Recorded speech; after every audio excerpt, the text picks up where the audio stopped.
Olá, tudo bem? Como vai a quarentena de vocês, hein? Bom, espero que esteja tudo bem por aí. Antes da gente começar, eu queria lembrar, fique em casa. Lavem as mãos, respeitem a quarentena, tá bom? Mas isso daí não é novidade pra ninguém, né?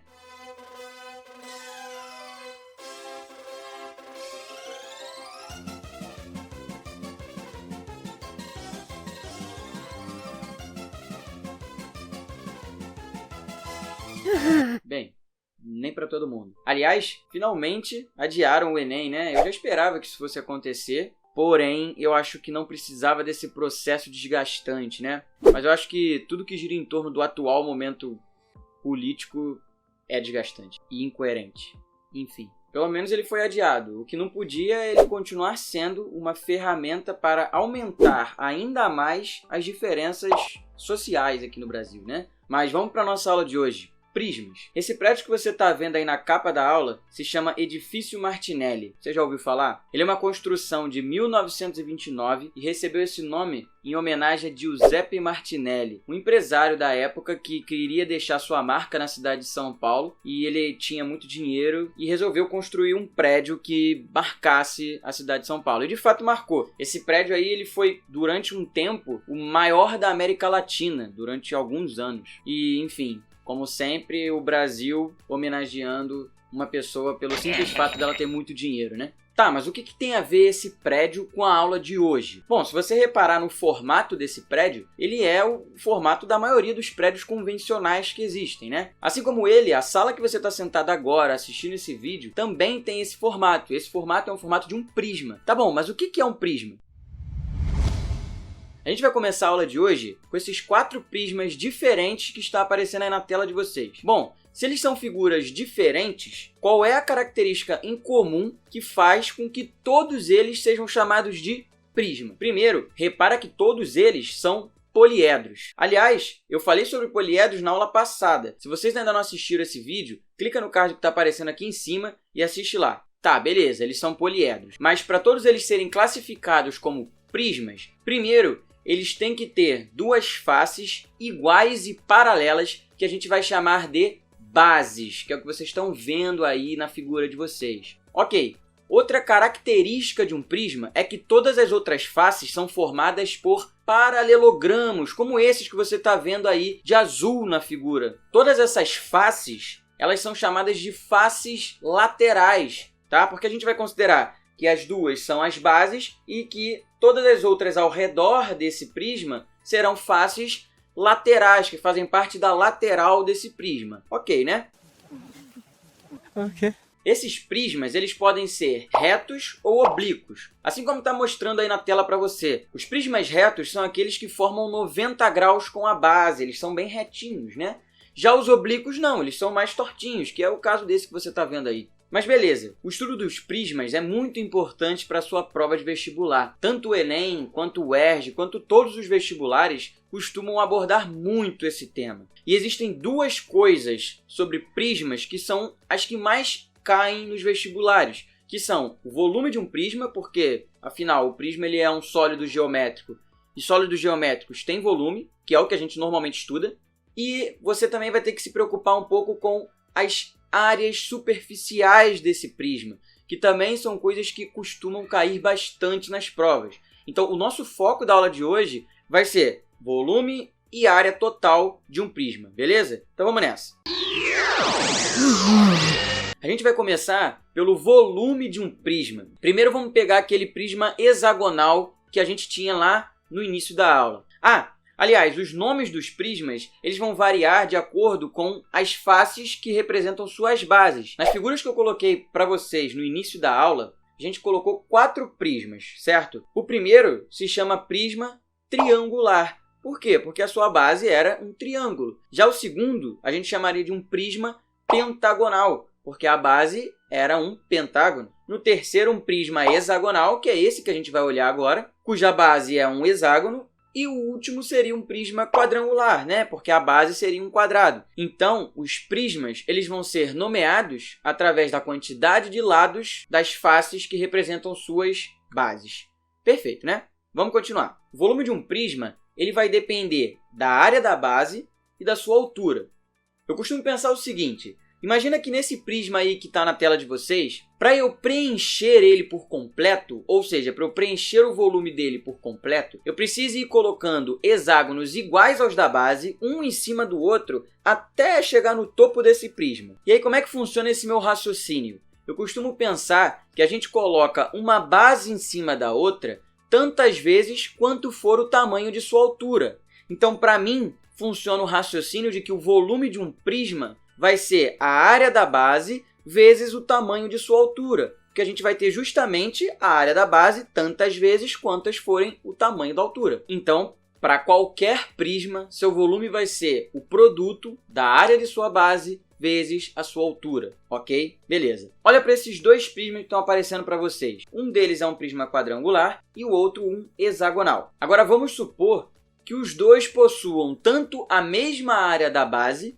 quanto a mesma altura. Consequentemente, se as suas bases possuem a mesma área e eles também possuem a mesma altura, então eles vão ter o mesmo volume. Ou seja, se dois prismas possuírem bases cujas áreas sejam congruentes e que eles também possuam a mesma altura, então eles terão o mesmo volume. Basicamente, é isso que o princípio de Cavalieri nos diz. Vocês já ouviram falar sobre o princípio de Cavalieri? Caso não tenha ouvido e queira conhecer um pouco mais a fundo sobre isso, clica no cardzinho aqui em cima e dá uma olhada nesse vídeo aí. Ok, então basicamente é isso que você precisa saber sobre o volume de um prisma, tá bom?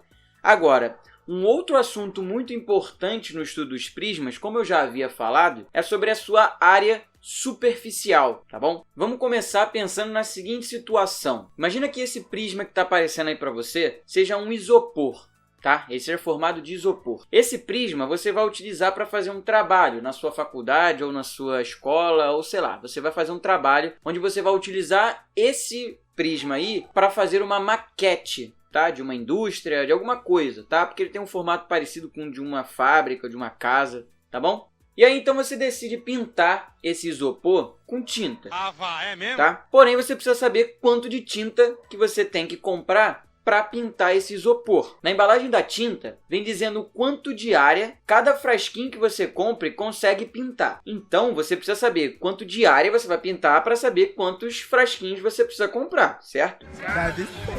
Então, você vai precisar saber quanto que cada parede desse isopor tem de área para você saber quantos frasquinhos você vai precisar comprar. Na verdade, isso que você está fazendo é calculando a área total da superfície desse prisma, que no caso é um prisma pentagonal. Ah, aliás, uma coisa que eu queria falar para vocês tomarem cuidado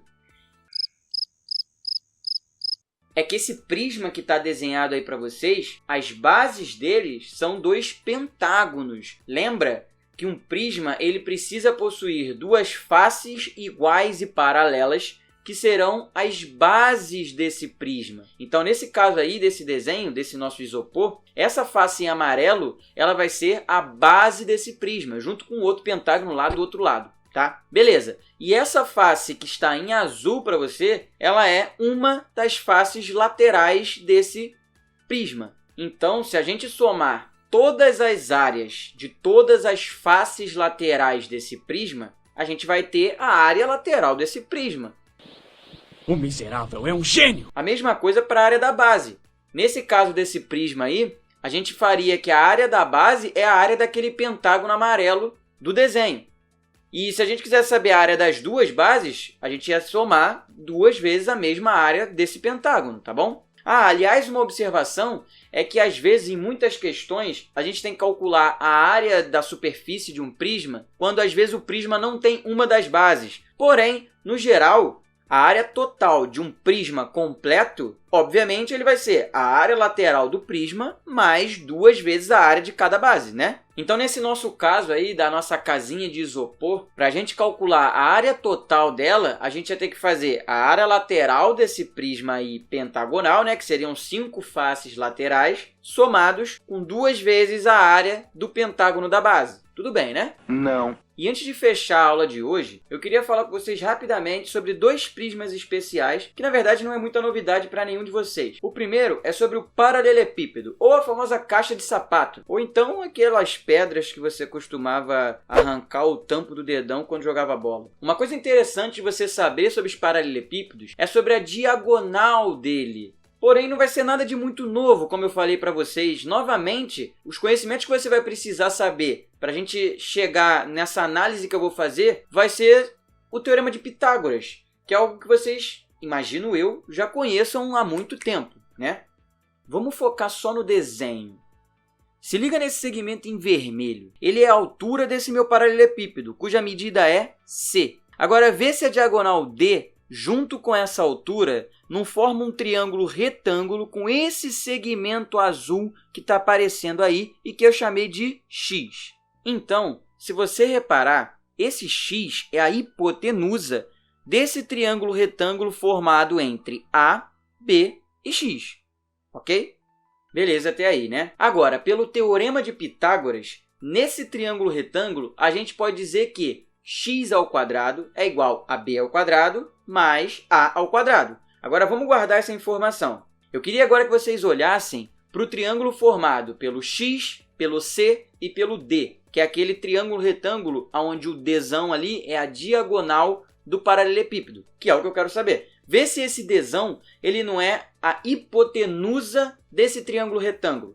Então, o dzão ao quadrado ele vai ser o c ao quadrado mais o x ao quadrado. Mas lembra do primeiro Pitágoras que a gente fez? O x ao quadrado ele era b ao quadrado mais a ao quadrado.